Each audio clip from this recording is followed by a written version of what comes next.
Hey guys, welcome to Livestream.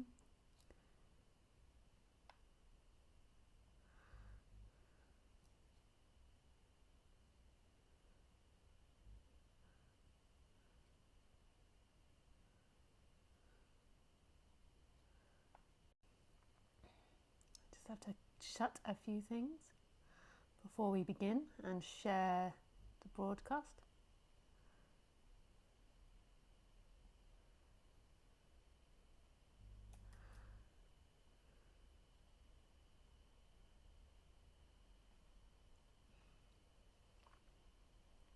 I hope you're all having a nice Sunday afternoon.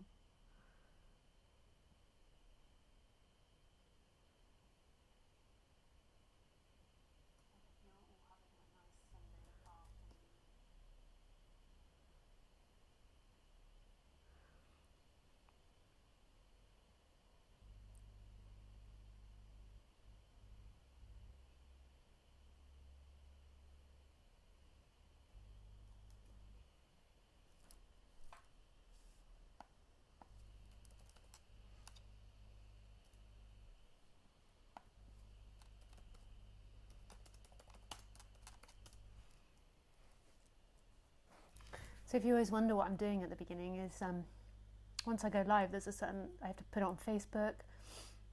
I have to do the right link in YouTube, so that's why it always looks like I'm messing around at the beginning of the stream. It takes some time.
Putting some ice packs onto the computer. Computer seems to like that, to have some ice packs. And we are ready.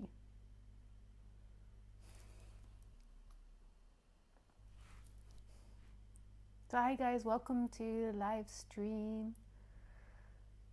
So if this is your first time on live stream, then what we do is I do an introduction for maybe 30 minutes, sometimes 45 minutes. Sometimes I do the introduction for the whole session. And then once I've done the introduction, if I ever finish it, then you can call in on Skype, which is Lisa Cairns 12, or you can write me a question. Be aware that if you call in on Skype, you're being recorded on the live stream. And don't overexpose yourself. I leave that to you to judge what you're prepared to share and not share on the internet. Don't rely on me to censor it for you. You've got to decide what you're prepared to share, and then if you're okay with it afterwards. Sometimes I do a live talk and then somebody wants me to delete the video because they've commented or because they've spoken to me, and obviously they would prefer not to do that. So if you could make sure that you censor yourself. And you can always book a session with me if you feel like it's too private to go on the internet, or you can just change your name in Skype and then I won't even say your name, which is super simple to do. You can just look up on Google now how to change your name in Skype.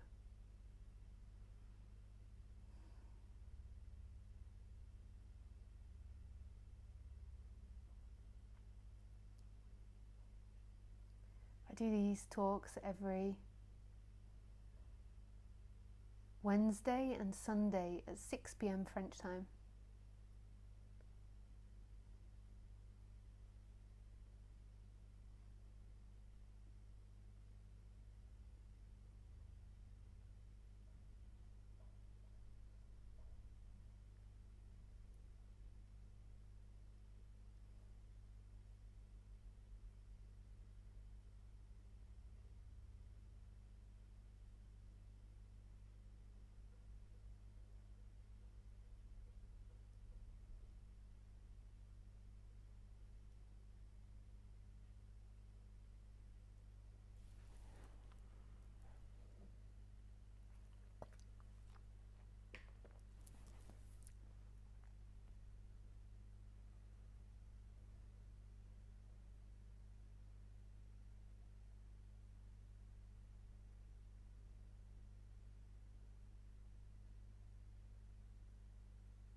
I always like to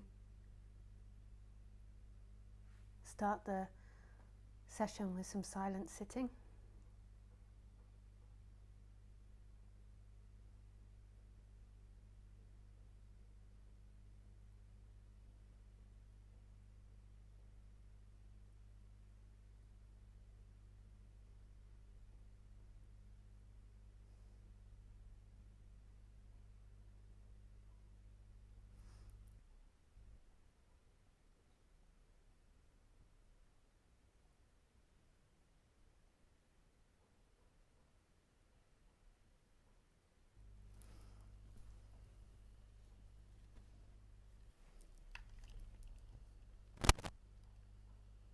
Hello, hello,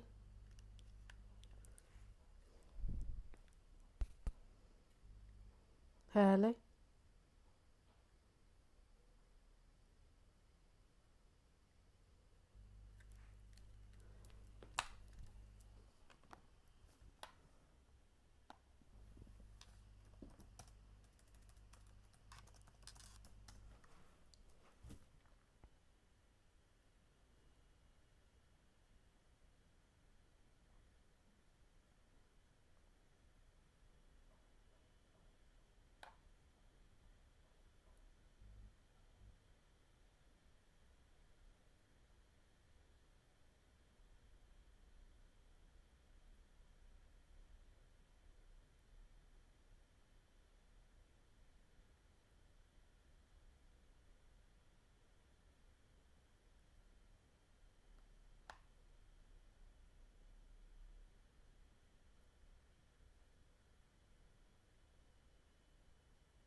Hello,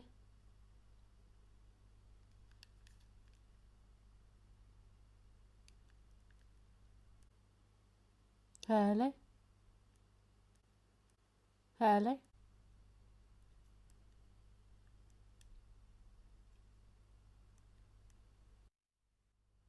hello.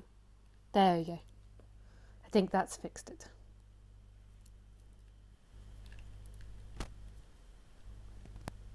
Hello, hello.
So the title today is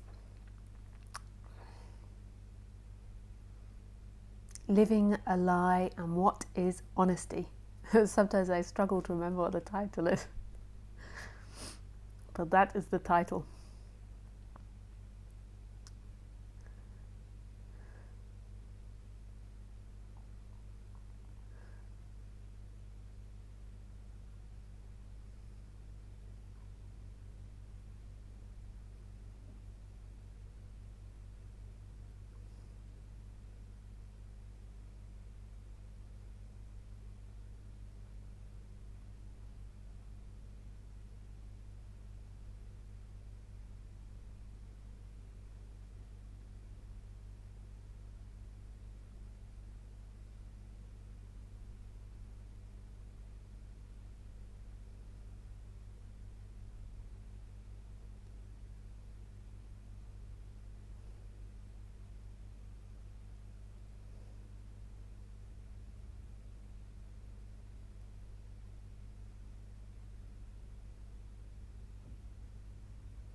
So you've got two forms of lying. You've got the form of lying where you purposely tell a lie because you don't want to tell a truth. So say if your partner asked you where you were today and you were at your friend's house and you didn't want to tell your partner that, so you say, oh, I went to the shops. That's a lie.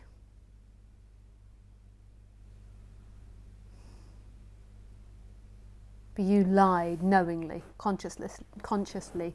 They say that once you repeat the lie 6 times that you begin to forget that it's a lie and believe that it's a truth. And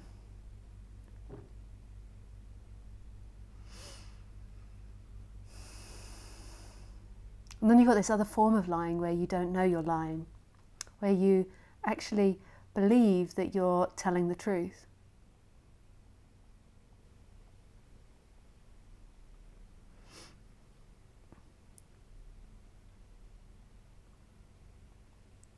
Where you actually think that you're telling the truth.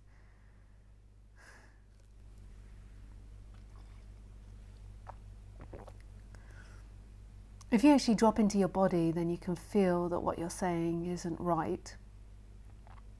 But on the conscious level, it's what your mind is saying, so that's what feels like the truth.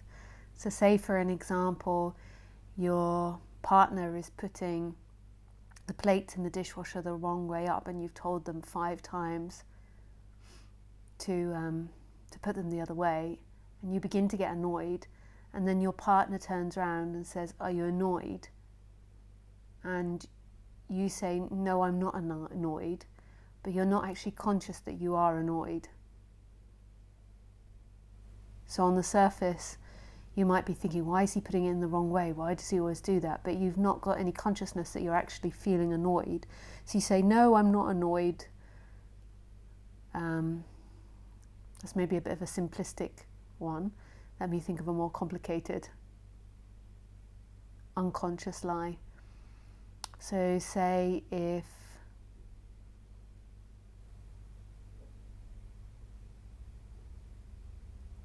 you're talking to your friend about how annoying this person is and how they've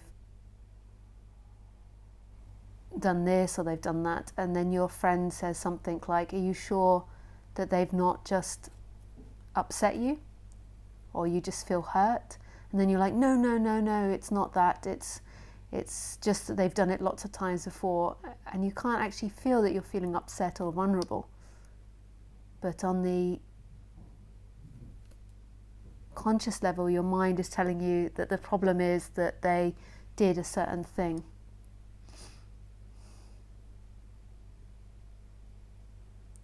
And that's what's actually upsetting you. But actually deep down, it's that you feel vulnerable, and if you go into your belly, you know that to be the case. Or say if you go out with your friends and you're feeling really jealous a lot of the night or really uncomfortable a lot of the night, but you're not conscious of that. So when somebody says, did you have a good time? Your mind replies, yes, I had a good time. And even though your body's in pain and you feel uncomfortable, your mind is telling you the story that you had a good time. So it's like your thought processes and your thinking is out of line with what you're actually feeling. And this is the unconscious lying. The initial lie that happens, and there's so many lies that you'll find you're telling yourself throughout the day, but the initial lie that happens is the lie that you are a separate entity existing and that you have choice and free will and you're separate from all things. And that feels like it's a truth to you, but this is actually a lie. This isn't true. That's not the way it is. That's why you listen to these talks, because when I talk about wholeness, there's a part of you that knows that is true.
And then lots of lies build on top of that. So I speak to people all the time, and often one thing where people are lying and they're not conscious of it is they're telling me something that is a problem, and then I ask them, say, if they're upset, and they say, no, I'm not upset, and they can't admit that they're feeling uncomfortable. All you need to do is see what your body's saying. Your body doesn't lie. And when you're in line with yourself, when you're in line with your essence as aliveness and as freedom, then there's this nice flow to it. Even if it's painful, it feels right. When you're in lie and disharmony, there's a sense of friction inside of you. So when you feel like a story you're telling on the mental level is in line with your body, there's a sense of joy and freedom and expansion and infinite nature to it. When you're in lie, you're in a contraction and discomfort. So say you're interpreting how bad a situation is and you're feeling really uncomfortable, I can assure you it's your mind out of line. It's your mind out of line telling a lie. So say you're at a family barbecue and you're telling yourself how small-minded or narrow-minded the people are and that's why you're unhappy. That's not true. And you begin to feel suffering and uncomfortable and you don't like it, and it's not true. That line isn't true. The reason that you feel uncomfortable is because you're out of line with who you are and you're telling a lie, and at the moment you're stuck in a pattern of telling yourself it's because of the people you're with, and if you were with other people you'd be happy, but you can't be happy in this situation. And this is a lie to yourself. If you actually go back to your initial feeling, there's a vulnerability, and when you begin to connect with that vulnerability, then your energy begins to line up again and you begin to feel connected to everything. Your natural way of being is vulnerability, is sensitivity. To say if you're telling yourself the reason you're unhappy is because of your work, and this and that, and it's because this, and it's not in line with enlightenment, and the boss is like this, and your body is really uncomfortable, I assure you, this is not in line with reality. Reality, the nature of reality is infinite possibility and growth. So if your feelings and your thoughts aren't like that, that's because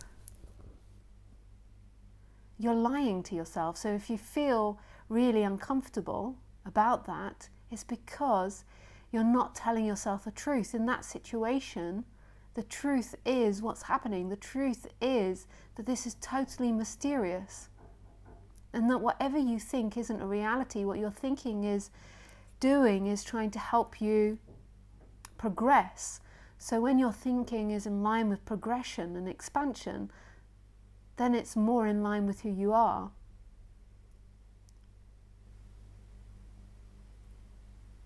The identification with all these false lies is what creates suffering. So the first suffering is, I'm a limited body, I'm this body, and I'm limited.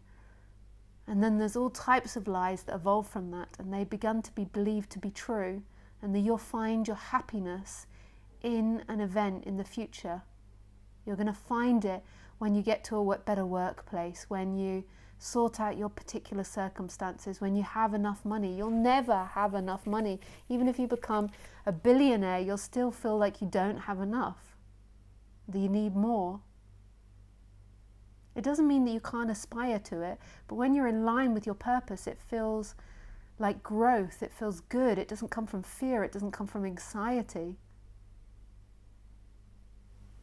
So you know you're lying to yourself when it comes from fiction. So if you're sitting at, say, a work do, and you're saying how problematic this work do is, and why aren't there more enlightened, expansive people, and you're feeling really uncomfortable, then that's because you're lying to yourself.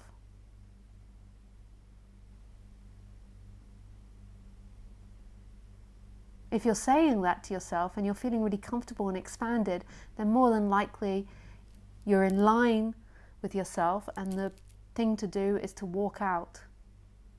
Because when you're in line with yourself and you're not lying, it's about action, it's about doing. So then you just get up and walk out if this isn't the place for you. When you're in lie, it feels uncomfortable and you don't know what to do. When you're being honest to yourself, it feels strong, it feels empowered. It feels like action. It doesn't mean that it's necessarily a good feeling, and it could be an angry feeling. It comes from this expansive place.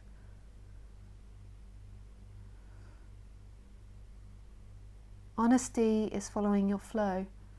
And following your flow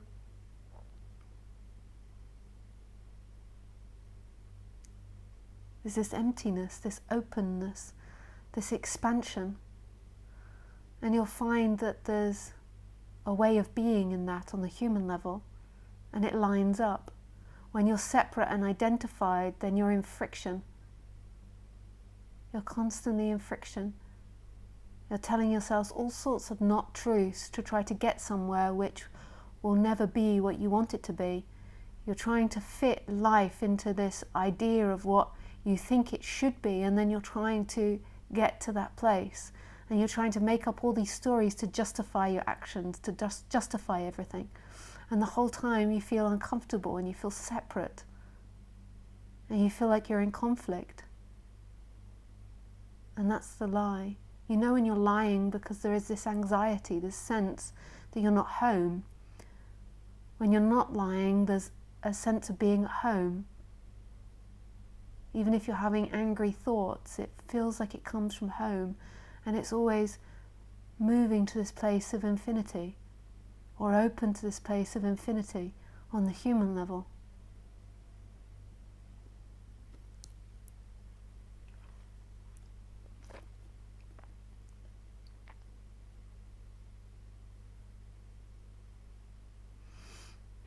So maybe you're sitting here now and you're thinking, oh, it's too confusing what she's saying, I don't understand it, I don't like this anymore, why can't I get there? If you're feeling contracted and in friction and like you're not at home, those thoughts are a lie, are an illusion. Don't listen to them. You let them come in. You recognize what feelings you're feeling, so go deep into your feelings, recognize that you feel lack, you feel lost, You feel like you can't get home. Let those thoughts pass through like a cloud. Let those feelings pass through and recognize that you are, this is. There is something experiencing those thoughts that doesn't move, and there's this sense of aliveness which is love. This is who you are.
So if you want to write questions and ask me about this, then we can talk about it in more detail.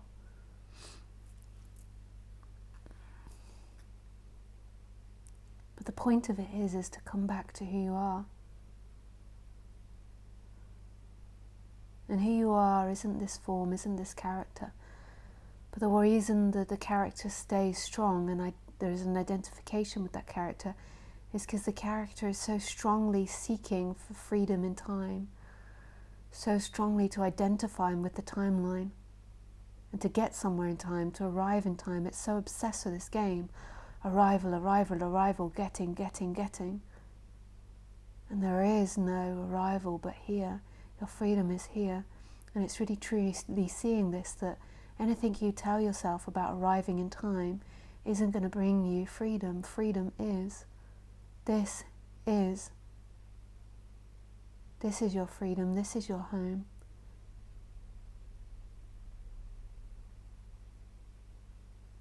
Your stories, if they're in conflict, if they're making you feel bad, if they're making you feel agitated, they're not about home. They're about time, about trying to avoid the past and get to the future. And you can tell these stories are a lie by the discomfort they create in you.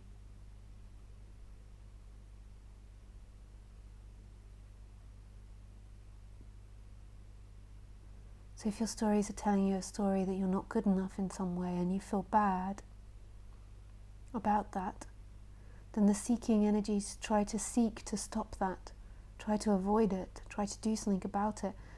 And the key is to not identify with that, to just let that wash through and not give it any energy.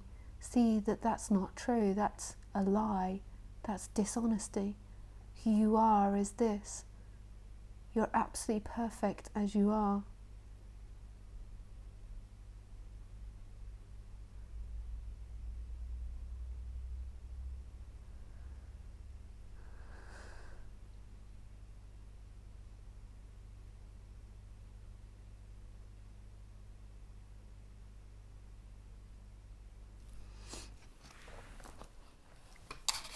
Just gonna turn these around, get the computer more cold.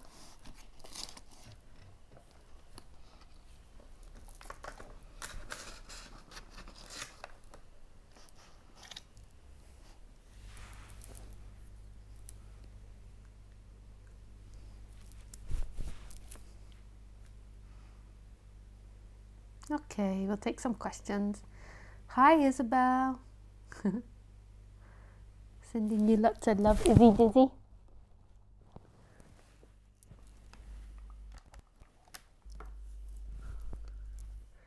Hi Sandra. Hi Lisa, I don't think I have a question yet, but I'm enjoying the topic. Oh, nice. Thanks, Sandra. Hi Thomas, beautiful words, Lisa, such raw truth, following the flow. Hi Carmilla. Hi Lisa. Perhaps it's too personal to share.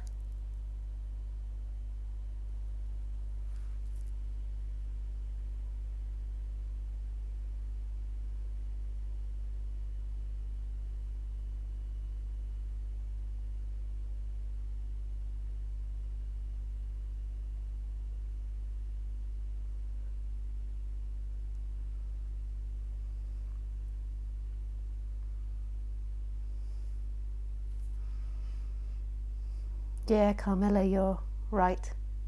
That is what happened. But but I'll write to you afterwards. It's better to talk about it then. Hi Thomas. Hi Lisa. How to just stop looking for something to happen. I know that what I am is beyond any state. I know there's nothing to do and no one that can do anything about enlightenment or anything, but my mind keeps trying to achieve something. It seems that this useless chasing will never stop.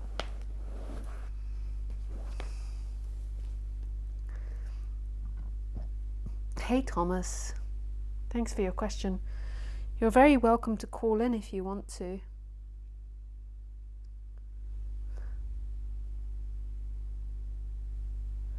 Hey, we've got lots of Thomases on tonight.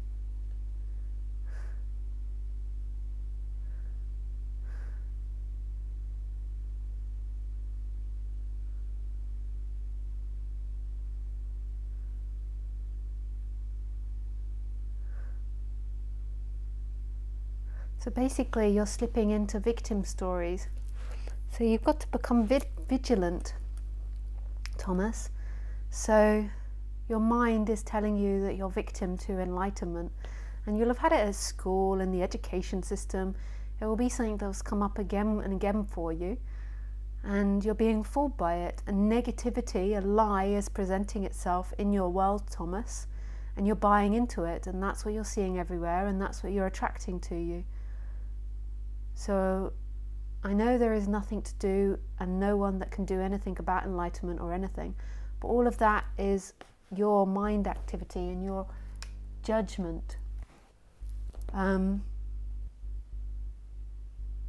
that's to do with the way you see things, and you're using it as a way to feel victim to it, that I'm stuck with this person, I'm stuck in this state, I'm stuck with this obsession of me and I can't do it.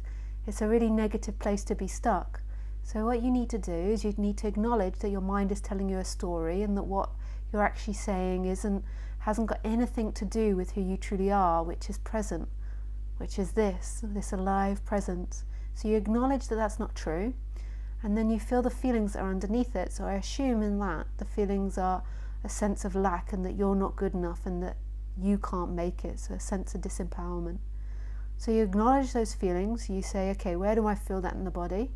I feel that in my heart and in my solar plexus, and I felt that throughout my life. You acknowledge other times. I felt it when I was at school with my teachers. I felt it in the workplace. You allow it to be there. You see that it's not true. This is a story which is my mind is telling me, and it's using all the non-dual information to tell me this particular story, and it's not true. Feel any addictions that want to hold on to a story. No, it is true. She doesn't understand.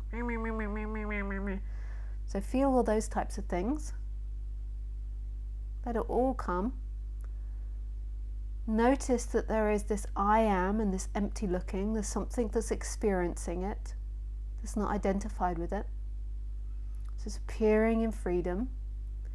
And then ask, what is it I actually want here? So rather than being in a victim story, which is a very weak story, what is it I actually want?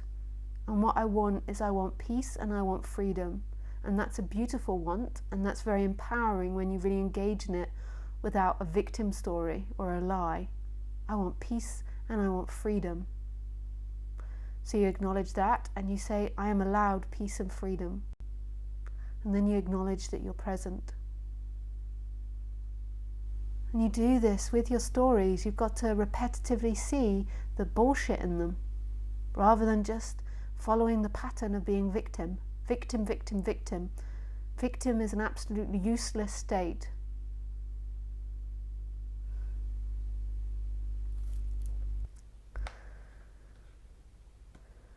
Hi, Thomas. Something wrong with your audio, or is it just here? I think there's an audio issue.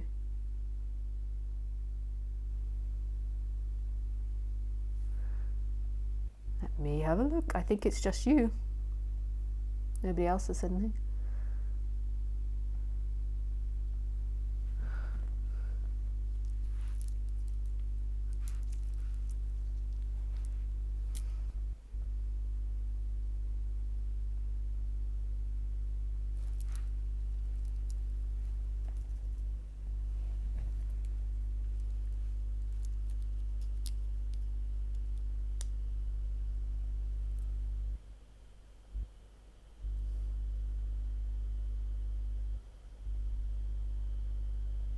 Sounds great, the audio.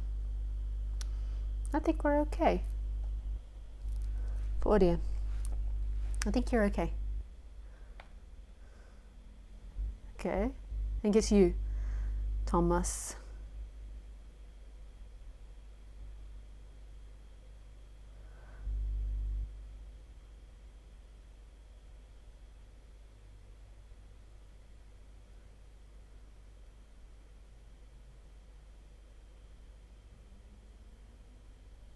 Where did your message go?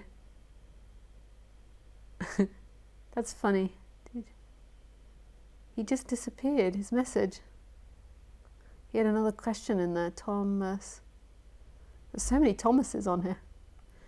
Thomas, just send us a quick hi, because I've lost you. I'm here, okay. Anyway, I'm confused with the idea of enlightenment being achieved versus not being an achievement. I mean, it's clear that it's not an achievement, however, it feels like I'm achieving it. It really looks like a person achieves enlightenment through absolute focus and persistence, but it's contradictory. Can you provide some clarity? It would be cool. Why do you care about that, Thomas? Is it important? The question is who are you? Who is the person that achieves or doesn't achieve? That's the question.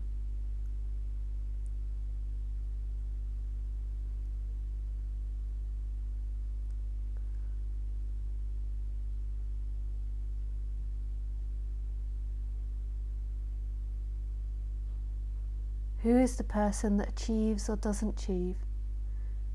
So it's a happening, and then you're saying it's me that's doing it. But who is this me? Who are you? So there is this consciousness and this I am. And then in that there's a person that's doing all these things, and the person says, I'm concentrating on my breath now, but actually concentration on breath is simply happening. And then the person says, I'm doing it, and I'm getting better, and I'm going to achieve enlightenment. And all the time that's seen by nobody. That's seen by consciousness. It's not you seeing that. You are an appearance. And that person says, but I chose to do this. But actually choice is simply happening for no one in this infinite space.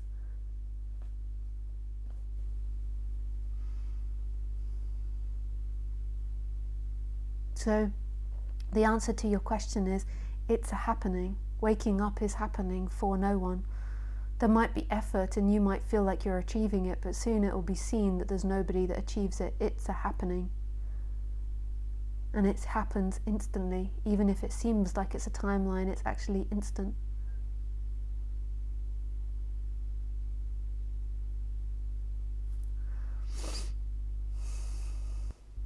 Thanks, Thomas. Hi, Vishal. I would love to talk. Sure. Just let me get connected.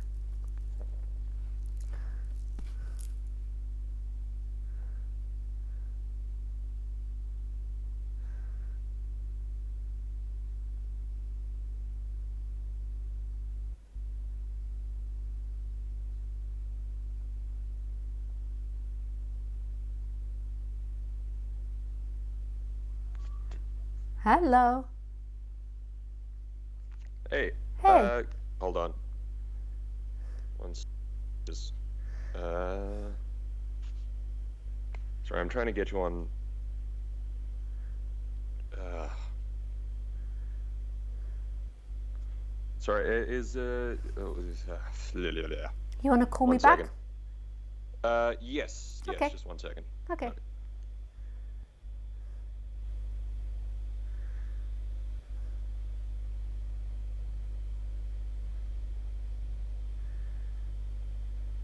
Hello? Hey, sorry, it keeps going to video chat. Oh, that's okay. Okay, Yeah, I okay, think good. it's okay. I'm in London, and I think the internet's really good. Oh, solid. And I don't know how this keeps happening, but my YouTube feed pauses every time you Skype call me. Are you doing that? Are you on your a tablet or on a Y- yeah, I'm on a tablet. Yeah. Yeah, it always does that when it never lets you have two videos go. Oh, cool. I All think right, I thought you were. I'm Yeah. No, I thought you were pulling some NSA stuff or something. All right, excellent. Yeah, my question is, I've been kind of looking at this. Well, there's like a sense of me that's localized in the head, like the thinker of thought specifically, and the seer of objects. And I've been looking at that. It's almost like there's like a tension behind the eyes, and something going on in like the center of the skull.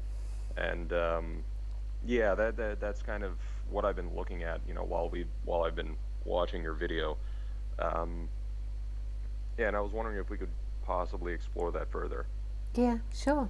It's really cool because the person that's looking at it is also part of a functioning. So every time you think about anything, every time Mm. you speak about anything, imagine something, feel something, it's always being experienced by consciousness. But that cannot be seen by anything you think, feel, hear, or see, or smell. All of that's being seen. So your thoughts now are being seen, but you cannot see them being seen because every part of you is being seen. So you know Mm. your thoughts, right? You know that you know them. There's a consciousness of your thoughts. I'm asking. Sorry, that's a Yes. question. So there's a Oh. consciousness of your thoughts. So and what is it that's conscious of your thoughts?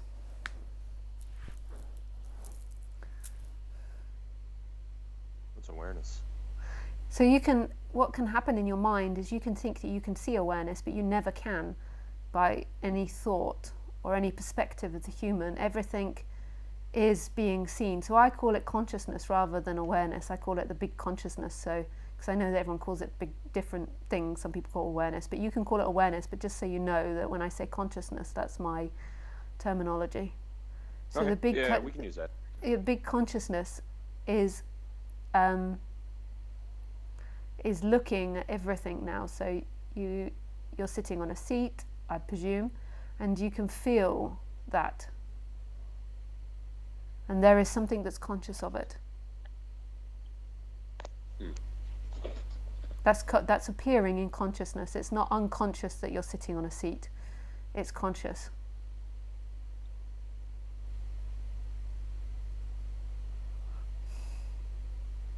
You can't.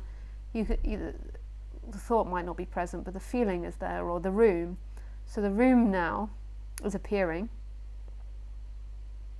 and there is a consciousness of it. There is thoughts interpreting the room that say it's a big room or a small room or a nice room, or I like it or I don't like it. And there's something that's conscious of those thoughts and conscious of that room instantaneously. And then there's another part of your mind, the personal awareness, and a thinking part which can analyze that and which can also move the lens. So you can put your attention on your thoughts or put your attention on the room. So you can put your attention on thoughts that say, I don't like this room, and then you can put your attention back into the room. But there's something that's conscious of that as well. And this consciousness never moves and is always present, and you don't have to do anything to be conscious. It's something that happens. You never have to you never wake up in the morning and go, okay, I'm unconscious, I need to be conscious now.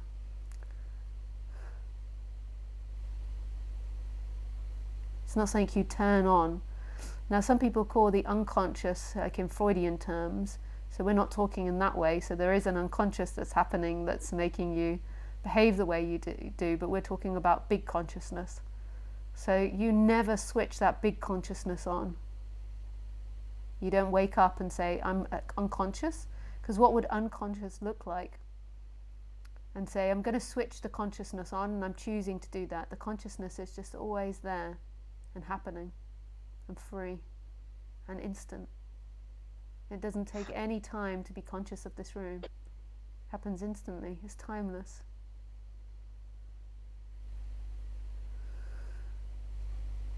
The even more impressive thing about consciousness is it's actually not even located. So there isn't actually a consciousness, because consciousness implies distance, and there is no distance. There is actually only everything happening, and everything is conscious instantly. So it's not even that there is a consciousness looking through your body. There is everything which is conscious, and everything is located in all places. So your consciousness is actually everywhere at the same time now. It's just that it's giving the appearance that it's looking through a form, but actually there is consciousness appearing everywhere. So it's not something that's looking through your form at the room. There is consciousness which is already in all things. It's in the sound of my voice, it's in the room, it's in the seat, it's in the feeling of the seat, it's in the sounds of my voice. It's not even that you are conscious of it and it's taking time for my voice to come to your ears. There is instantaneous consciousness happening. In the appearance of the dream, it might take time for my sound to go to your ears, but the consciousness is instantaneous. Always. And that's who you are. So, okay, you made an interesting differentiation between consciousness and a personal consciousness. Personal awareness, I call it. So it's not that I'm being pedantic about words. I really don't care about words, but it's just because so many teachers use different terminologies. I just try to stick to my terminologies. Yeah, no, yeah, of course. I call it personal awareness, yeah. Yeah, and I guess that's, so is that something that has to, maybe, I think maybe there's like a tendency or a desire to kind of change that personal sense of consciousness as well. Yeah. And some people think that the personal consciousness is the big consciousness, especially at first, because you can see the personal consciousness. But the personal consciousness is actually like the camera. And consciousness is actually looking through the camera. So if you're talking about it in terms of putting on a virtual reality headset, that the personal awareness would in that analogy be the VR that you put on. So it's actually the personal awareness is the camera, and the camera can move its focus. So you can move your focus now onto the sound of my voice, or you can move your focus into your big toe, and that's not big consciousness. Consciousness is aware of that. You can move the personal awareness. So sometimes sometimes people at the beginning think that the personal awareness is the big consciousness, and what they do is they do a practice, which I recommend actually, of moving their attention into that personal awareness. So what you do is, say if your thinking mind is drifting off thinking about, or they move the lens to this present moment. It can be different ways. So say if your thinking mind keeps moving away, then you keep pulling your thinking mind back to the personal consciousness, or you keep pulling the personal consciousness back to this present moment. So say if you keep drifting off thinking about an ex-lover, or you drift off looking at the tree out there and then you begin to think about how beautiful it is, then you pull that personal awareness back to what's actually happening. So the sensation in the body, the breath, the sights around. You pull the personal awareness back to the present moment. The other thing that people do is they pull the thinking mind back to the personal awareness. So the thinking mind drifts off, and then you pull it back to the personal awareness, so the personal lens. But actually, big consciousness is aware of all of that. It's conscious of everything. It knows all of that happening instantaneous. So all that dance is happening inside consciousness. So the movement of the lens to focus on my voice, or the movement of the lens to focus on the TV, is being witnessed by who you are, and that who you are never moves. And you can never see the witness, you can never see the big consciousness. The big consciousness is the seer, and it's nothing not a thing, and all things. And it also comes with this sense of being alive, this sense of aliveness, that this is the I am. Huh. So, and I know that this is where kind of words don't really words are a bit clumsy when we start talking about something that can't be described, but you do say you do mention a sense of that big consciousness. Does that translate into the personal consciousness somehow? Is there like a feeling of, oh, here it is, of I don't know, maybe I'm looking for like a discovery, looking for a confirmation that, oh, this is the big consciousness. No, because you can't find it with the mind. So right now you're thinking that, and the big consciousness is looking at it. And you can sense that, but you can't think about it.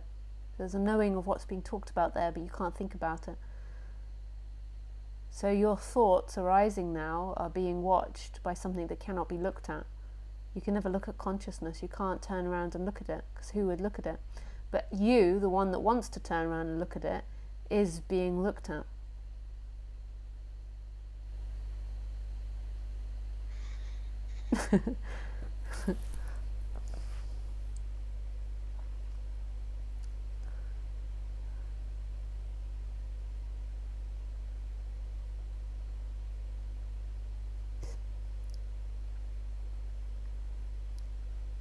Yeah, so what's my problem?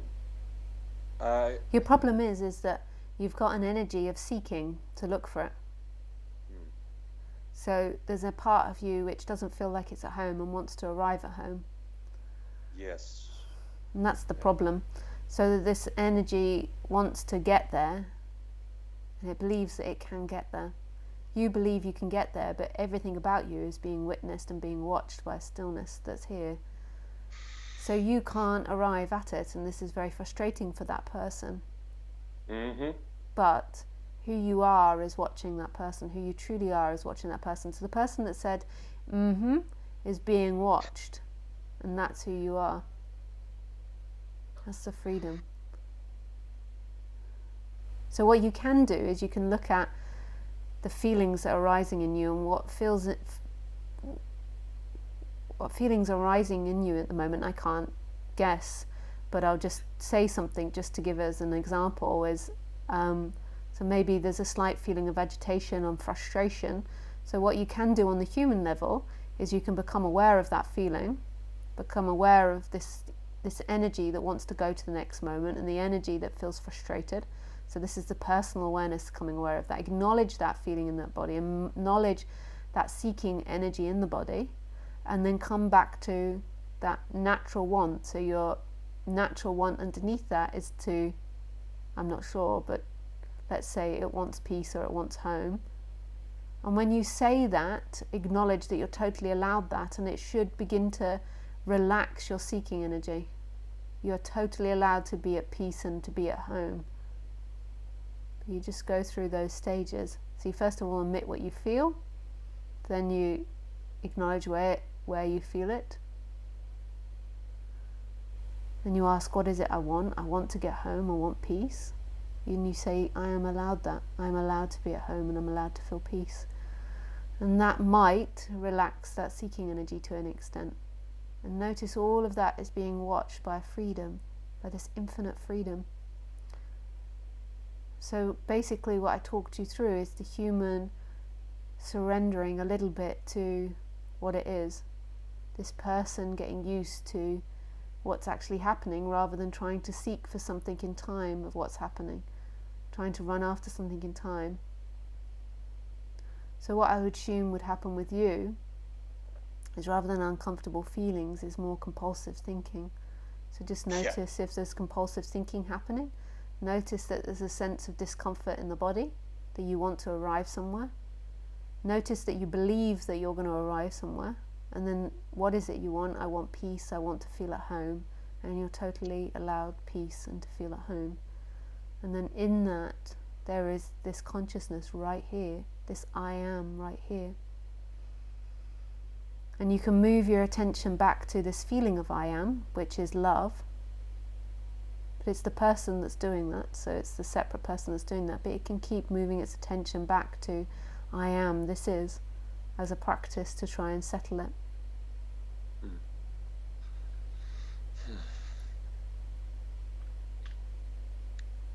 I think there's looking in there. I think there's just a kind of a deep sense of distrust. That I don't know, that maybe I need to help it along, or that I need to help God along somehow, or Yeah, it's quite sweet.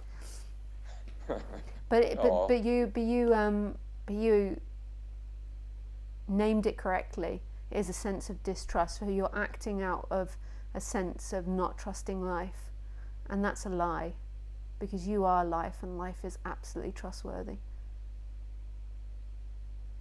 So you're acting out a lie. So that will create tension in your body, because you're acting by something that's not true. So you've got to control life, because life isn't trustworthy. That's very stressful.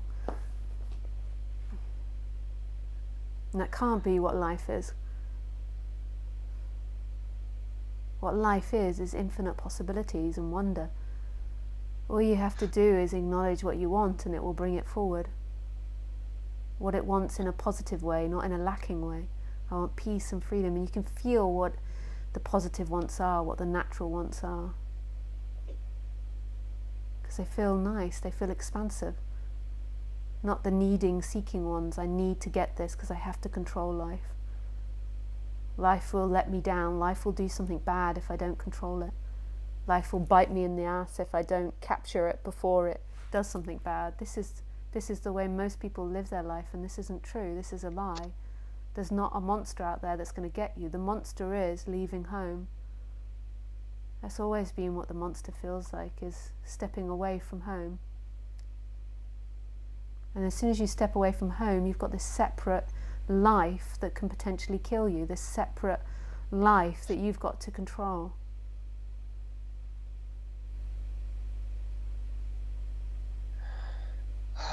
A lot of what's coming up is, like you're talking about trusting life, and there's just a lot of past history that's telling me that, life is not trustworthy, that life has let me down consistently, The reason it's let you down is because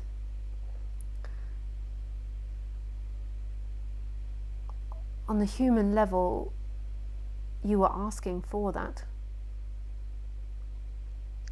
I know that sounds really new agey and really far out there, but it's, if you keep walking around distrusting life, then life is going to keep presenting distrust. If you keep thinking about the colour blue, everywhere you go, you'll begin to see the colour blue. If you keep thinking about the number 22, everywhere you go, you'll begin to see number 22.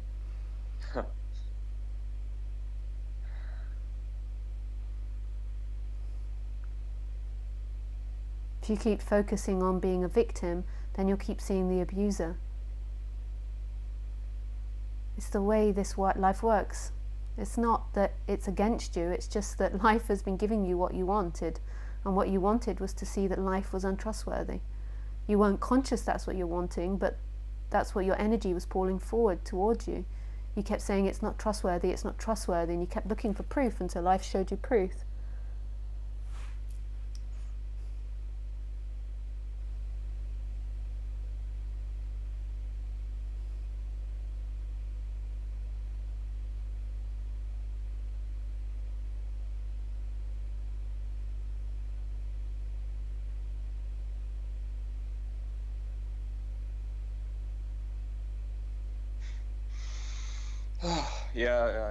I see that energy. Well, at least, And it's very attractive, so it's very attractive to your mind, so your mind will energetically want to keep pulling towards that life's untrustworthy. You'll feel this attraction towards it, that negativity, because it actually feels that if you think already life's untrustworthy, then in some way you're protecting yourself. You're actually making it untrustworthy. Imagine if you totally trusted life. You totally trusted everything that happened. How different your life would be. Even if you trusted everything. So if it took away a leg, if it took away an arm, if it took away your lover, if it took away your mother or father, but you totally trusted it. You knew that it was in line. Imagine how different life would be.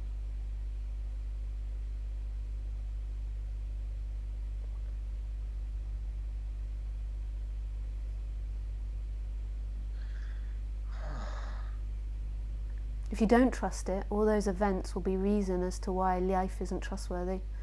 Life isn't trustworthy. See, it took away my leg, it took away my parents, it took away my lover. See, it's untrustworthy. You cannot trust it.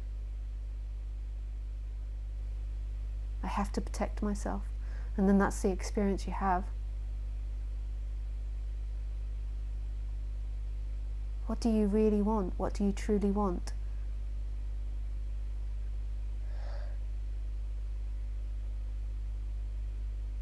I want to be free from this.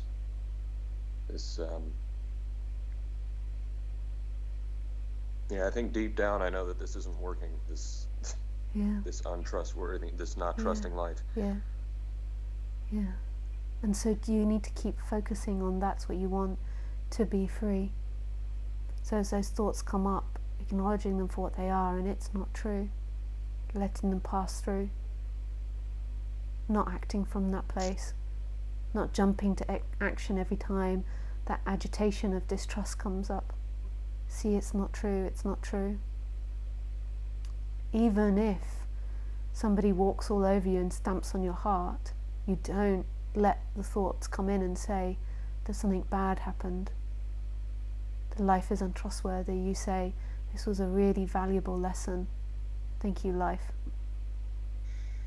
I totally trust you, I totally surrender to you.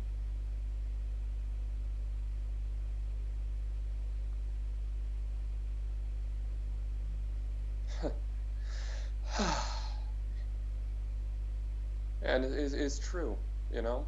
I mean, yeah, just looking at all the things that's happened, you know, that there has been benefit to, you know, even the so-called negative stuff. Yeah. You know, There really isn't negative stuff when you really look at life deeply. And there really isn't positive stuff. The way that life works is this movement, and in this movement you have growth and you have destruction, and they're two sides of one coin. Without destruction you cannot have growth. Without growth you cannot have destruction. And they're actually best friends. And when you really begin to see that, when you really watch nature and you really watch life, and you really begin to notice that, you realize there isn't really good and bad, there isn't really positive and negative. There is this dance happening, and in order for this dance to happen, you always have to have both sides of the coin. And one comes with the other. And that's nothing to be afraid of.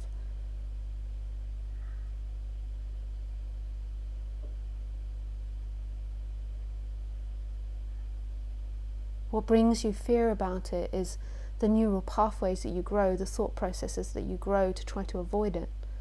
And then there's lots of discomfort that comes, and you're running away from this darkness that you fear in the past and trying to avoid this darkness that's in the future.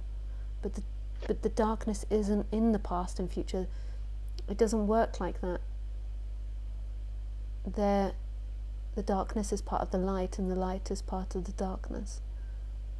They come together. And it's the embracing of that, the surrender to the appearances of duality in this world, that lead you to non-duality, to seeing that it's not a divided reality. There is no such thing as bad. If there was something that was bad and there was something that was good, that would imply that it's true, there is duality, there is separation.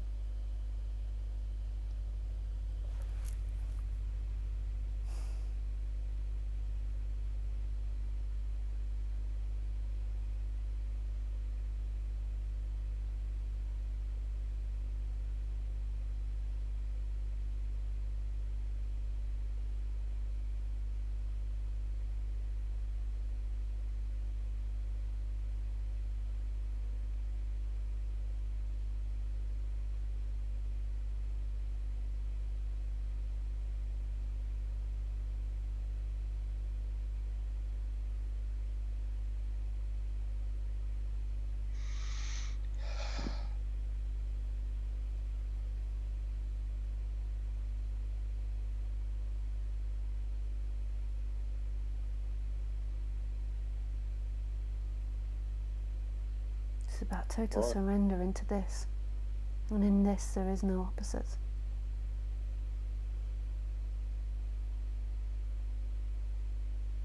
You can't surrender into this when you fear life, when you're afraid that this badness will catch up with you. You're afraid that something will happen and you've got to protect yourself.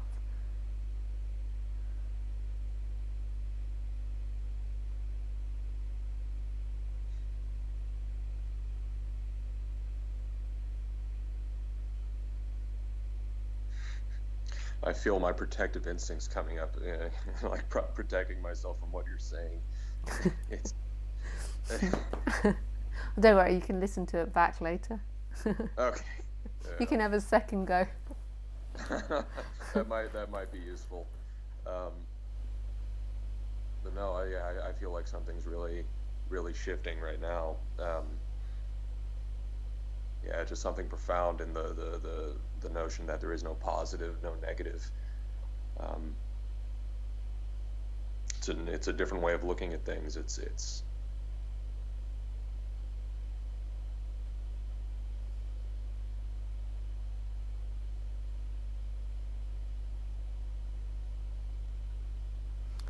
all to do with the way that we've compartmentalised things, because we've compartmentalised, say, death, and we think there is this end, but there isn't a death, there isn't a birth. There is this change that happens. So when one thing, what we call death, is happening, there is also growth simultaneously happening.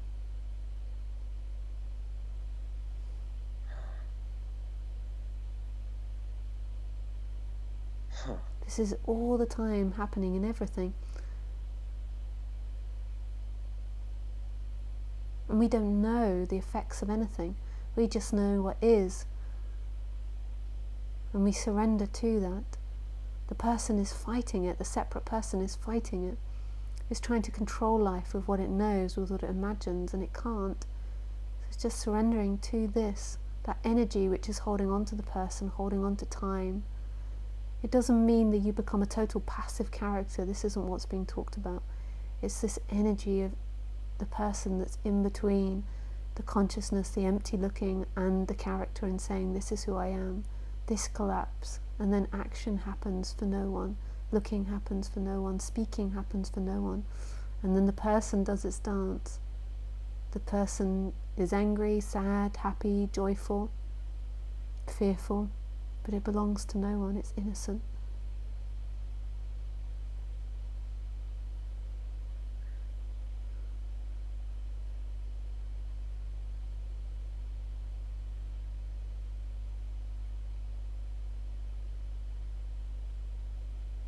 I feel like a part of me is dying.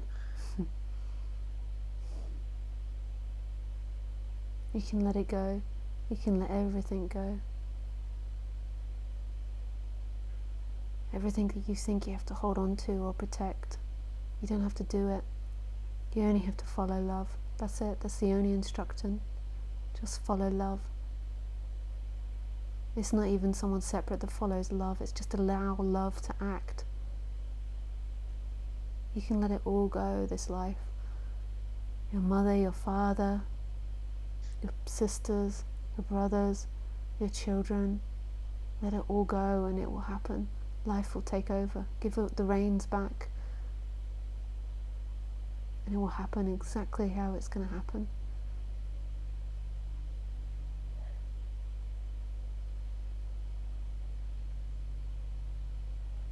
It's like Jesus on the cross, totally surrendering to good God's will.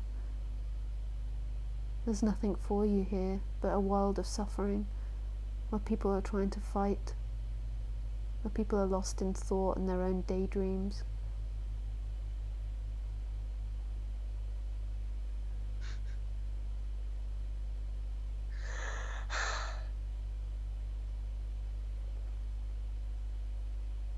I just don't know what's on the other side, you know? It's love. You don't need to know. Love is infinite possibilities. That's the beauty of it. It's radical. It's free. It's mysterious. You don't need to know.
I still feel like a person.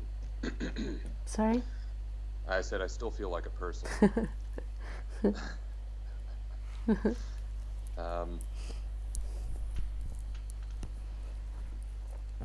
don't know. Still, yeah. Still looking for a practice. Still looking for a. You can, if you're still looking for practice, just do the acknowledging the feelings, seeing they're not true, and then moving the attention back to I am, to present. You know, Right. like that practice I told you at the beginning, where you see it's not true, see what you want, say you're allowed that, and then move your attention back to present. Okay. I'll let that run its course then. Yeah. I appreciate it. Thanks for the chat. Yeah, thank you. Nice to speak with you. All right, you too. Take care. Thanks, bye.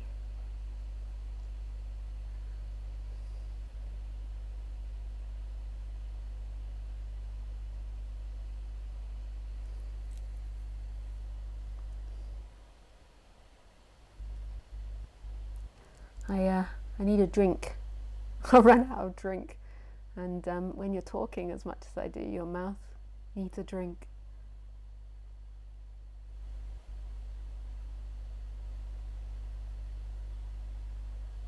So I'm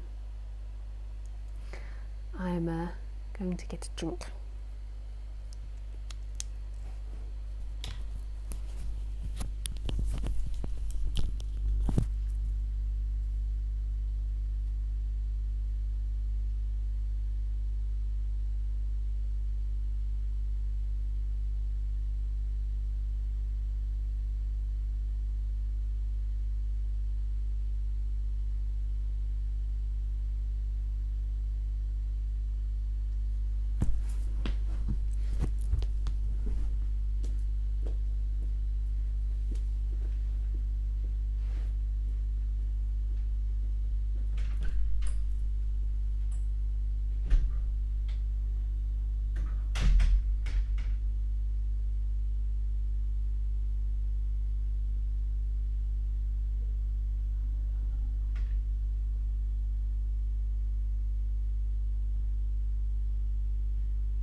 Can I just say how much I love the internet?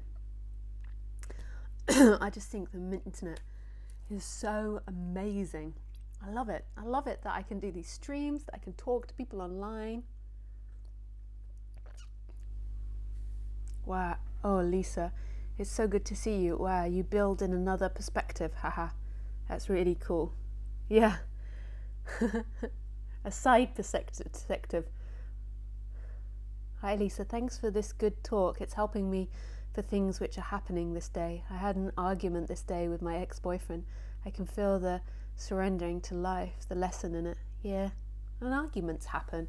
I mean, I argue with people. It's part of being human. Our thoughts. You have one perspective, they have other perspective. And seeing that that's part of being human. Like the idea of always having a peaceful relationship is another idea. And arguments, I think, sometimes clear the air, and it's not anybody's fault. It's not their fault or your fault, but it's like an energy clearing out and just having that positive look on it.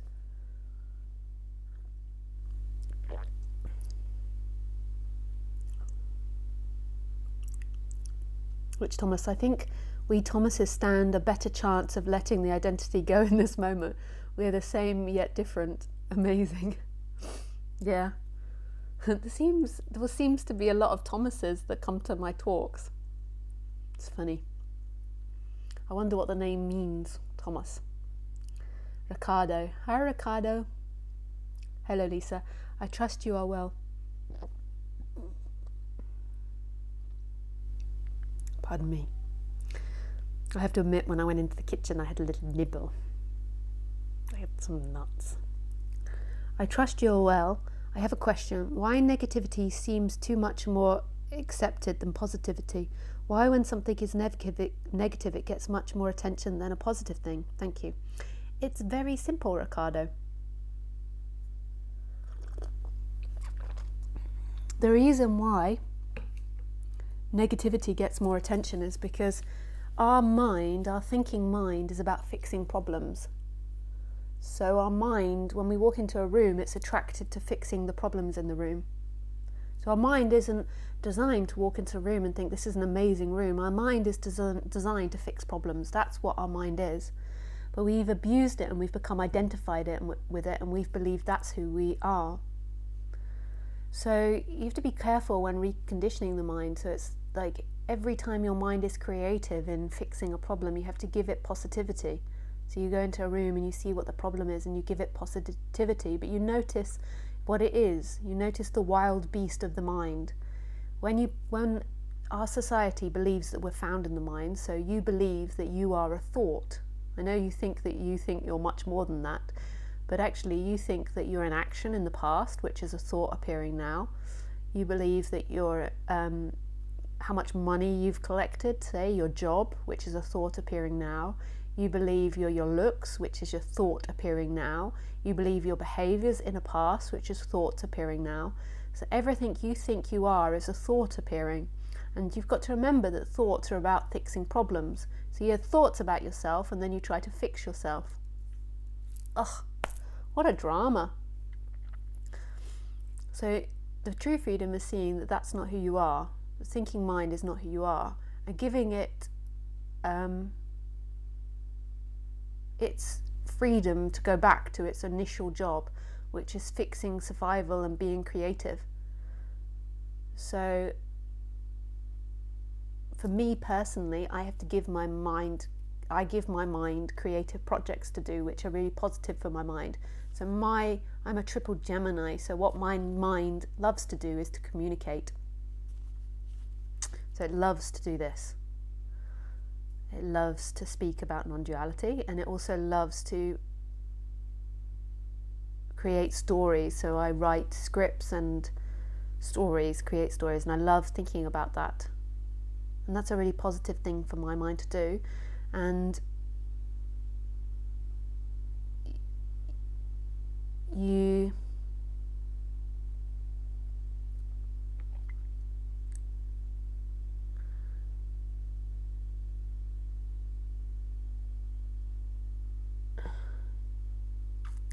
also have to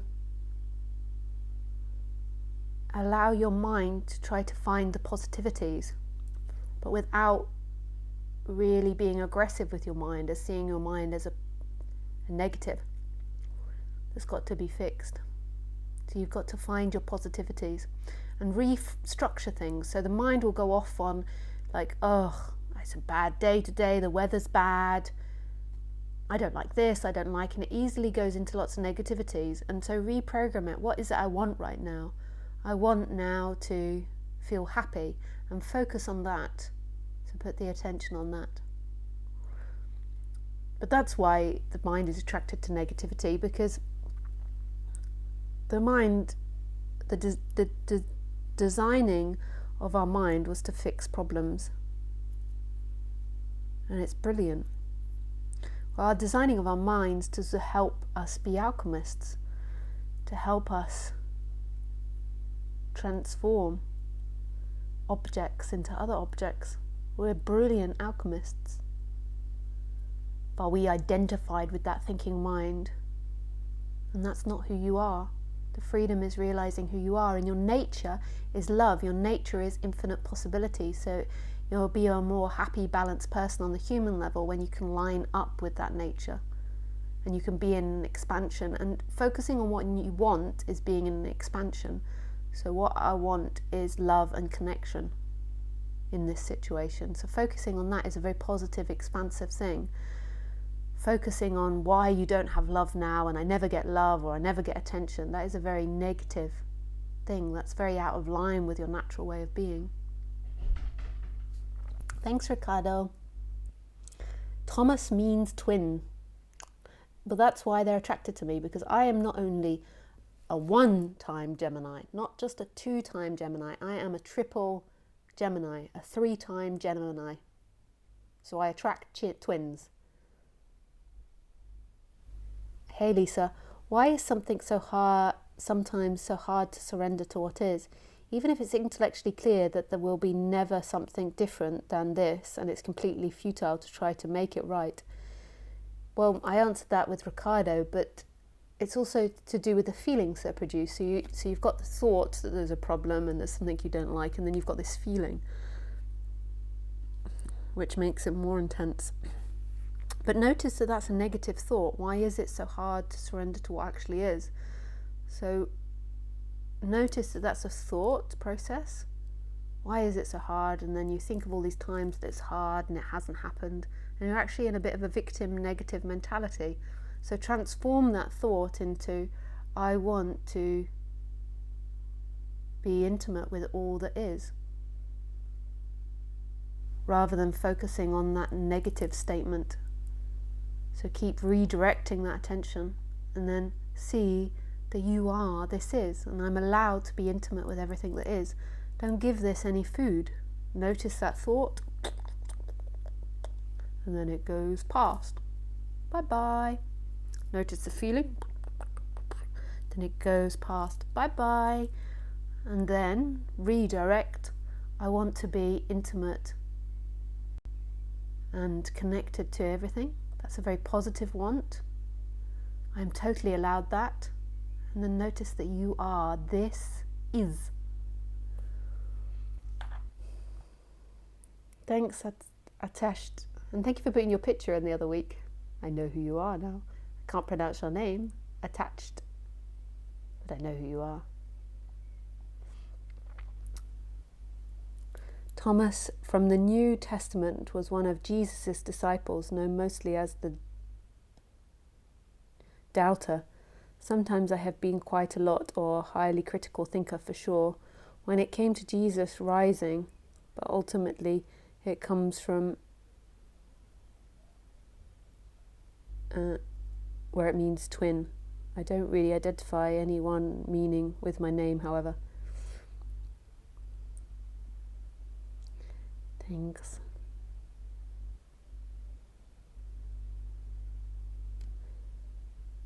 Metamatic. Hello Lisa, do you have any time for another call? I have a question about impulsive lying. Every time I'm outside with my friends, I make up stories, lies, just so I can show I have experiences like them. I'm scared that will think I'm not valid if I just stay silent. Can I call you if you have time? Sure, you can call.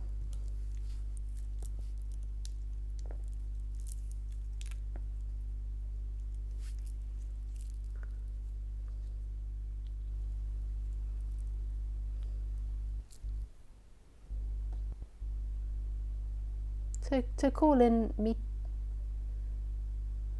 Hello. Hi, Lisa. Hey. How are you? Yeah, good, thank you.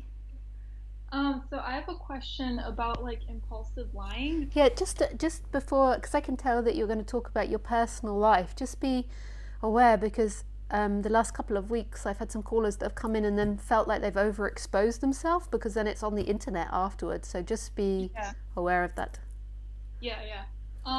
So whenever I am hanging out with my friends, let's say they'll bring up stuff, experiences that they had, and I noticed that ever since I was a child, I would always have this impulse to to say stories that I had experiences similar to them, even though I didn't, because it's better to, talk than to just stay silent. And I don't know. And immediately after I say this or say this lie, I always feel guilty, but I keep on doing it and I don't know how to stop.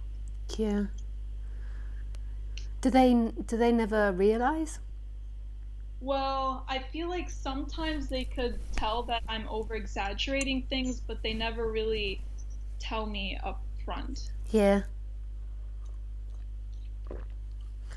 Do you have a sense of what feeling it is that triggers you when you're in the social situation? Yes, usually I'm more of the quiet one, and then I tend to overthink that people are thinking how I'm not saying anything or I'm not contributing to the conversation, and then that kind of like builds up this anxiety that I have to say something, so then I just like compulsively like make these stories. Yeah. I think it's great that you're able to sit here and admit it. I think that's a really good positive thing. Mhm. Yeah. If it, I mean, I don't know like the other people's advice. My advice would be to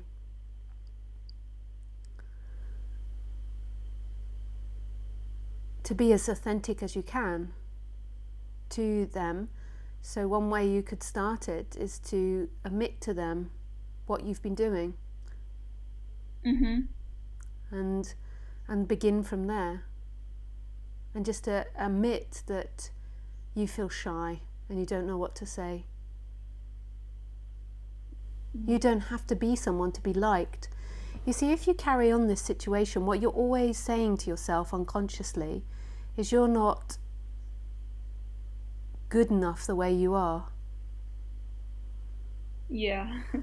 Like you're putting yourself in circumstances where you're feeling like the people expect you to be a certain way, and you're saying that being quiet isn't good enough, that not participating isn't good enough, and I have to be something else. And then you're lying, which is like is harmful to you and to them because of trust for them. Like, and in the long run, it's harmful in the relationship. Yeah. And it's encouraging a pattern that you're not enough, and you are enough. You're always enough, and you don't have to cover up the silences. The silences are just as valid. But it's something that will most probably take quite a lot of working through, because you've got to get used to that feeling of insecurity, so you don't just keep acting out that insecurity that you're not enough. So it's a feeling that you're going to have to give attention to, and like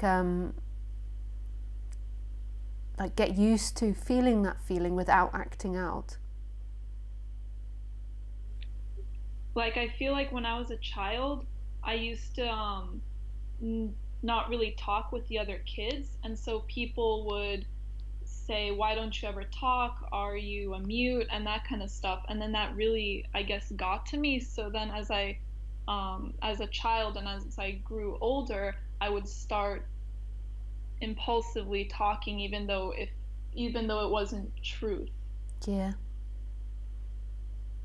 I mean, what is truth at the end of the day? But so because of the subject, there is difference like between where you know consciously that you're making something up. Yeah. So I mean, ultimately, on the ultimate level, everybody's story is untrue, but in the relative world, there is like a collective reality that we all hold, and you know that it's not lining up with that collective reality. But it's not a wise game, because if you get caught, like really caught, you'll lose your friends. Trust is such an important thing with humans. It's really important to people. And it's really, I really have compassion, because I really understand why that happens. And the biggest advice I could give is to get used to that feeling of insecurity, so you don't act it out. And you don't have to speak, you don't have to be something. Maybe you can also try and befriend people that are comfortable with silence. So I don't like chit-chat. I don't like certain circumstances of talking with people. Predominantly, it's in conversations which I'm not that interested in. I don't like to have to participate verbally. It's just what feeling comes up. So if it's not a subject I'm interested in, I'm quite happy normally to sit there, but I don't really want to verbally participate. And when I was younger, that was the circumstance with a lot of my peers. So what I did was I put myself in social situations with Buddhists, because what I liked about the Buddhists was they were super comfortable about being in silence. And if I didn't feel like participating in a conversation, there was absolutely no issue with it. And that helped me adjust to getting used to silence. So yesterday I was at a party, and I was sat on the corner of the party, and I was quite happy actually, because I was sat in a position where it looked like it was just chance that had ended me up sitting there, but it meant that I didn't really have to participate that much. And then eventually one of my relatives shooed me into the party, so I had to go and sit in the table and participate more verbally. But luckily they were all really chatty, so I didn't really have to say much. I love to chat, but only when I'm interested in the subject. Otherwise it feels fake and forced, and I don't like it. Yeah. But usually I have like a really hard time accepting insecurity. Like my body gets very anxious and my hands almost start shaking. Yeah. Then And then I feel like everyone's staring at my hands shaking and thinking, oh, she's really nervous right now, and that kind of stuff. And then I'm making up these stories in my head. Yeah. So it's something that I would practice, is getting used to that feeling so that you can tolerate it, like not running away from it. And then I would really encourage you to be around people, because there are people out there where you can be more honest. You're allowed to have friends where you can be honest and you can be yourself. And put that as your goal. I want friends where I can express myself, and if my expression is silence and not participating, that's okay. So you're allowed to look for friends that fit more like that, because there are people in society which have different beliefs and different outlooks. But another thing that to recommend with your current social situation is to get used to that feeling and try not to act out of that. And then the next one is open yourself to making different friends where you can express to them, I like to be quite quiet. Okay. Like I'm normally super happy when I meet people that instantly express to me that they like to be quiet. I'm like, woohoo! Like because I don't like to participate in conversations that I'm not interested in.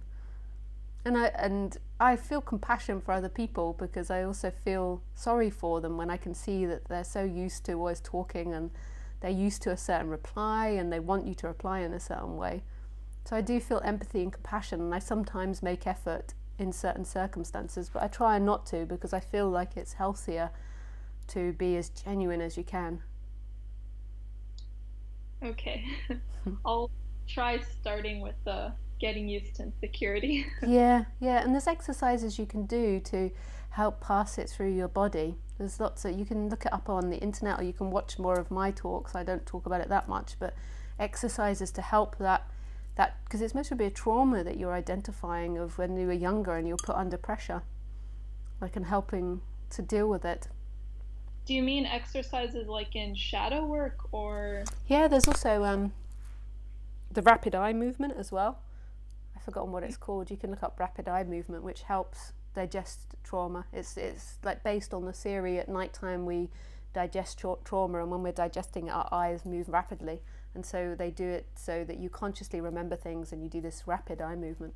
You Oh, I can, didn't know about that. yeah, you could look that up. And then there's another book called Waking the Tiger, which talks about traumas, because mostly when you're younger, like as a child, you're put under stress and your body's re-identifying with that every time, and a particular emotion's coming up that's stuck that you could examine. Okay. Thank you. Oh, with pleasure. Thank you so much for your call. Nice to talk Bye. with you. Bye.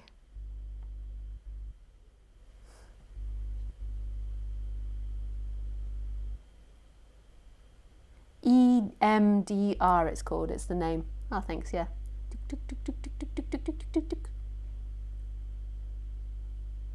Hi, Lisa.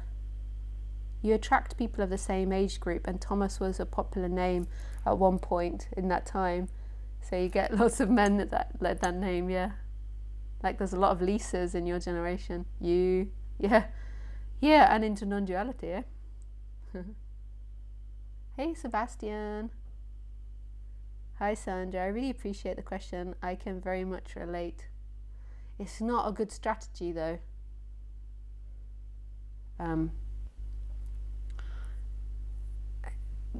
Because, yeah, it's not a good strategy. I really understand it. But